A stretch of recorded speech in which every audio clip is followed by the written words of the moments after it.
Hello students, आज के इस वीडियो में हम सीसैट 2020 के मैथ सेक्शन को कंप्लीटली एनालाइज एंड सॉल्व करेंगे। सीसैट 2020 के बाकी सॉल्यूशन वीडियोस का लिंक डिस्क्रिप्शन बॉक्स में है। इस क्वेश्चन में PQRS नेचुरल नंबर्स हैं और हमें एक इक्वेशन दिया हुआ है। उसे यूज करके हमें यह बताना है कि PQRS में से लार्जेस्ट नेचुरल नंबर कौन सा है। तो ये हमें इक्वेशन दी गई है। हम P, Q, R और S को तभी कंपेयर कर पाएंगे जब हम इन्हें किसी कॉमन वेरिएबल के टर्म्स में एक्सप्रेस करेंगे। तो ऐसा करने के लिए हम इस इक्वेशन को इक्वल्स टू x रख देंगे। अब हम बोल सकते हैं P minus 2016 equals to x। So P equals to x plus 2016. Same way हम बोल सकते हैं Q plus 2017 equals to x. So Q equals to x minus 2017. Same way R minus 2018 equals to x. So R equals to x plus 2018.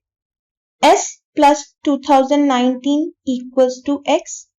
So S equals to x minus 2019. अब हमें इन चारों में से largest number find करना है and P, Q, R and S x के terms में है। अब हम ये देख सकते हैं कि P एंड R जो है वो x प्लस समथिंग है, whereas Q एंड S जो है वो x माइनस समथिंग है, यानी कि Q and S definitely P and R से छोटे हैं, यानी कि हम उन्हें रिमूव कर सकते हैं। अब हम Q एंड R को देखेंगे। ऑब्वियस है कि R which is x plus 2018 will be greater than P which is x plus 2016, यानी कि हमारा आंसर होगा R।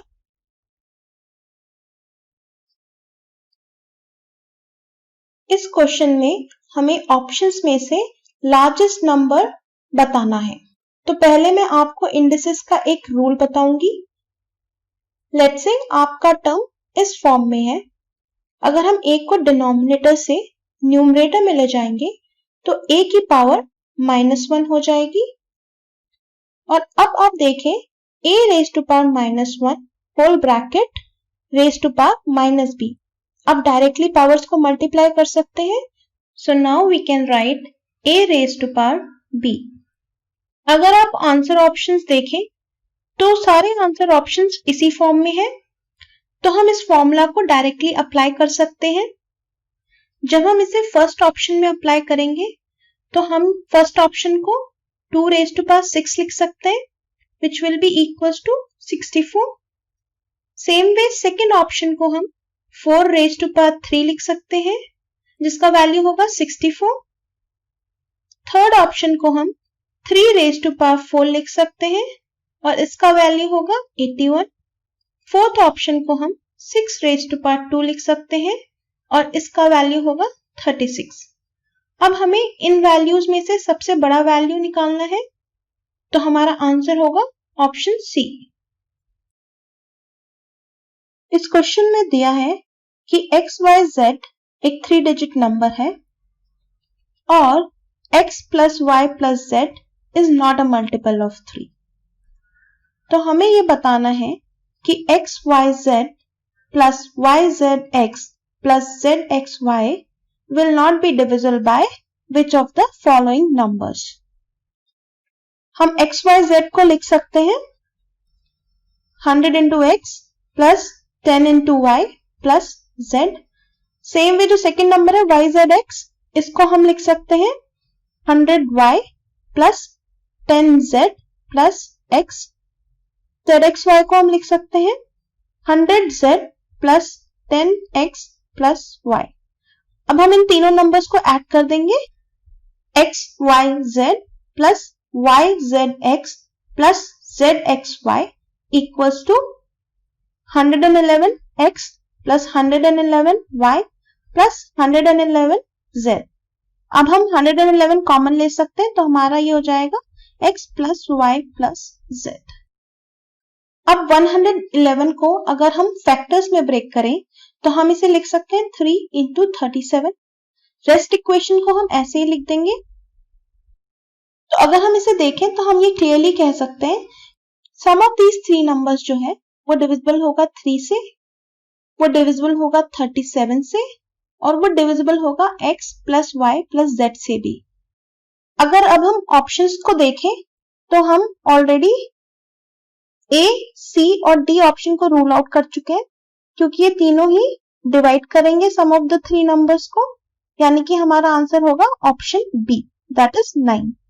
बट अगर क्वेश्चन में यहाँ पे आपके पास एक और आंसर ऑप्शन होता, none of these, in that case आपको फर्दर सॉल्व करना होता। क्वेश्चन में ये गिवन है x plus Y plus Z is not a multiple of 3। इसका मतलब हम क्लियरली कह सकते हैं कि 9 जो है वो इस नंबर को डिवाइड नहीं कर सकता, क्योंकि इस नंबर में सिर्फ एक 3 आएगा। तो उस केस में भी हमारा आंसर होगा ऑप्शन बी। क्वेश्चन में दिया है in adult population of a city 40% men and 30% women are married। तो अगर हम ये एज्यूम करें कि नंबर ऑफ मेन है m and number of women है w, देन एडल्ट पॉपुलेशन जो है वो हो जाएगी m प्लस w। क्वेश्चन में गिवन है कि 40% ऑफ मेन आर मैरिड, तो हम कह सकते हैं number of married men will be equals to 0.4m। Question में ये भी गिवन है कि 30% ऑफ वुमेन आर मैरिड, तो we can say number of married women equals to 0.3w। Next question में ये गिवन है if no man marries more than one women and no woman marries more than one man and there are no widows and widowers। तो इस information में बोला है कि कोई भी मैन सिर्फ एक वुमेन से शादी कर सकता है और कोई भी वुमेन सिर्फ एक मैन से शादी कर सकती है, और इस टाउन में कोई भी ऐसा नहीं है जिसका स्पाउस एक्सपायर हो चुका हो। मैं एक एग्जाम्पल यूज करके आपको ये इंफॉर्मेशन एक्सप्लेन कर रही हूँ। लेट्स से कि टाउन में 3 मैरिड मेन थे, सो M1, M2 एंड M3। अब क्वेश्चन में गिवन है कि हर कोई मैरिड मैन सिर्फ एक वुमेन से मैरिज कर सकता है, यानी कि हम कह सकते हैं M1 is married to W1, M2 is married to W2 and M3 is married to W3। अगर हम कहें कि वहां पे 4 मैरिड वुमेन थी, तो अगर आप देखें क्वेश्चन में क्लियरली गिवन है कि कोई भी विडो नहीं है, इसका मतलब है या तो इसका हस्बैंड वहां पे होना चाहिए M4, अगर ऐसा नहीं है तो इसका मतलब है हमारी मैरिड वुमेन सिर्फ 3 ही हो सकती है।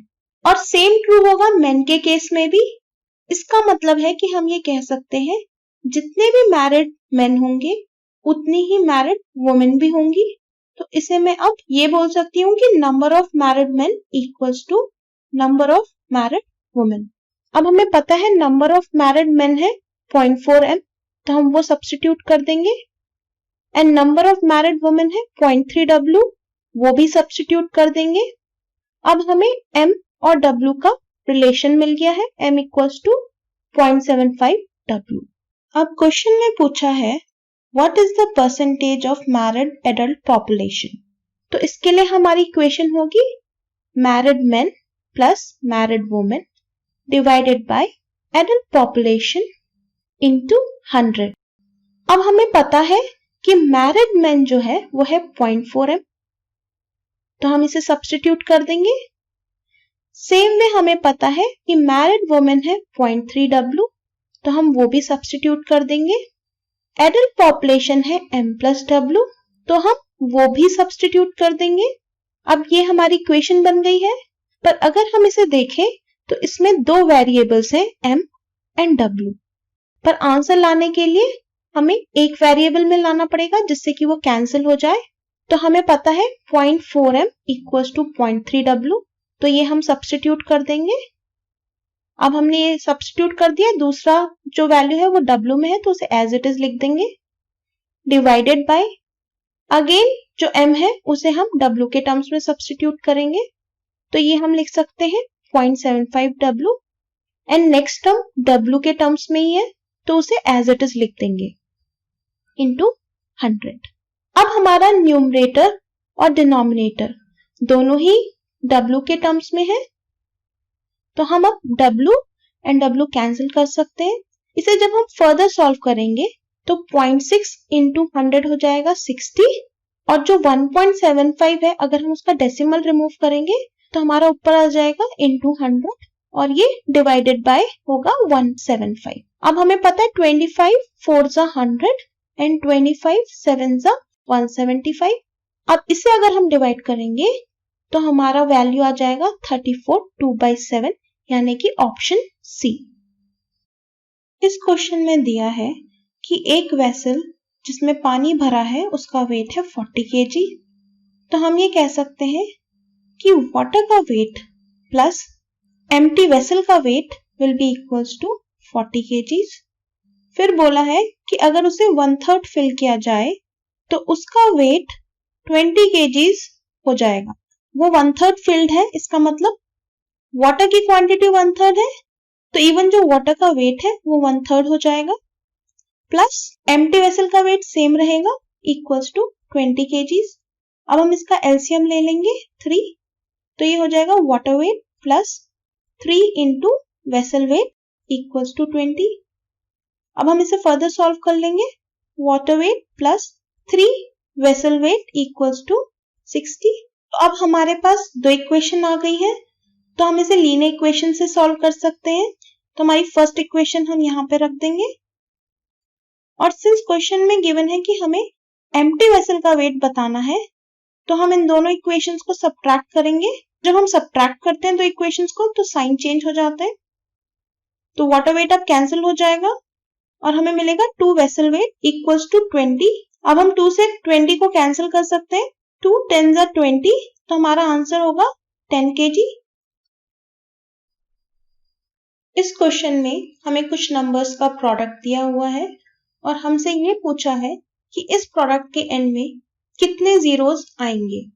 पहले मैं आपको इस क्वेश्चन का कॉन्सेप्ट एक्सप्लेन करूंगी। तो इस प्रोडक्ट में जो हमें नंबर ऑफ जीरोस मिलेंगे वो एक तो हमें 10 से मिलेंगे क्योंकि हर एक 10 एक जीरो कंट्रीब्यूट करेगा तो हमें 10 से मिलने वाले जीरोस को काउंट करने के लिए प्रोडक्ट में कितने 10 आ रहे हैं काउंट करना पड़ेगा। 5 और 2 का मल्टीप्लिकेशन 10 होता है इसलिए हर एक पेयर ऑफ 5 एंड 2 भी एक जीरो कंट्रीब्यूट करेगा और इससे कंट्रीब्यूट होने वाले जीरोस को फाइंड करने के लिए हमें number of 5s and 2s निकालना पड़ेगा और उसके बाद हम ये देखेंगे कि फाइनली हमें 5 और 2 के कितने पेयर मिल सकते हैं। तो हमें जो नंबर्स दिए हैं हम उन्हें फैक्टर्स में ब्रेक करेंगे। मैं 10 को एज इट इज छोड़ दूंगी क्योंकि मुझे नंबर ऑफ 10s भी काउंट करने हैं, बाकी सबको मैं फर्दर ब्रेक करूंगी। तो 1 को मैं 1 लिख सकती हूँ, 5 को 5, 10 को एज इट इज 10, 15 को 5 इंटू 3, 20 को 2 इंटू 10, 25 को 5 इंटू 5, 30 को 3 इंटू 10, 35 को 5 इंटू 7, 40 को 2 इंटू 2 इंटू 10, 45 को 5 इंटू 9, 50 को 5 इंटू 10, 55 को 5 इंटू 11, 60 को 2 इंटू 3 इंटू 10। तो अब हम नंबर ऑफ 10 काउंट कर सकते हैं and that is equals to 6। अब हम नंबर ऑफ 5 काउंट कर लेंगे तो नंबर ऑफ 5 है 8। अब हम नंबर ऑफ 2s काउंट करेंगे एंड दिस इज 4।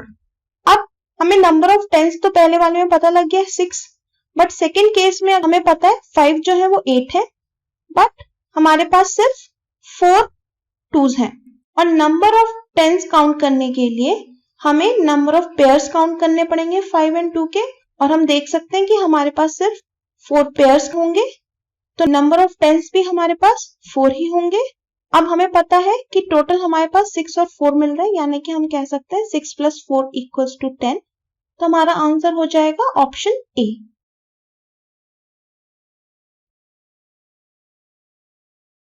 सीसा 2020 के बाकी वीडियोस का लिंक डिस्क्रिप्शन बॉक्स में है। Thank you for watching and अगर आपको वीडियो हेल्पफुल लगा तो प्लीज इस वीडियो को लाइक करें, अपने फ्रेंड्स के साथ शेयर करें, हमारे चैनल को सब्सक्राइब करें और बेल आइकन दबाएं ताकि आप हमारे चैनल का कोई भी अपडेट मिस ना करें।